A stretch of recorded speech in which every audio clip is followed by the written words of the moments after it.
guys, good morning. Ayan, day off ko today. It's Friday. So dito tayo magtakbo-takbo sa Botanical Garden. Ayan. Dito muna tayo sa malapit kasi parang uulan kasi sabi ko dito na lang muna ako magtakbo-takbo. At the same time, makakita ka pa ng mga hayop. Diba? And it's maganda kasi it's free lang dito. Walang entrance fee or what. So, ayan. Botanical Garden ang tawag dito. So, yan. Kahit na hindi tayo katabahan or dapat mag-exercise pa rin tayo. Kahit 30 minutes lang. Kasi yun yung need ng body natin. And then, nabasa ko din na everyday need na 10,000 steps. Even you walk lang. 10,000 steps na. Kaya walk.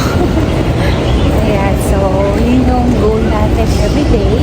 Kahit na hindi ako nakalabas, kahit dito day off, nag-walk talaga ako doon. Lalo pag natutulog sa amo.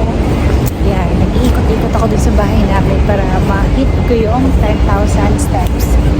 So, yun, para stay fit pa din. Pero ngayon tumaba ako konti. Tumaba ako konti, pero point lang. Pero ramdam kong tumaba ako kasi may nahawakan ko yung bilbil ko. Yung dito na side, dito. Meron talaga siya.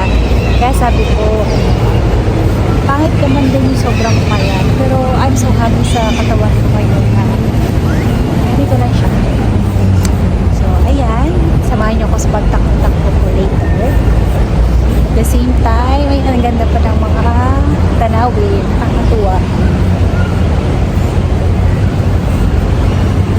Kumbaga, pag na-build mo talaga yung habit, dati hindi naman mag-exercise, pero pag na-build mo yung habit, na yung pag-exercise, even sa pag-walk, lang may goal ka sa pag-ganon, mag 2 minutes, planking or what, pag na-build mo yung habit talaga everyday, hanap-hanapin ang katawan.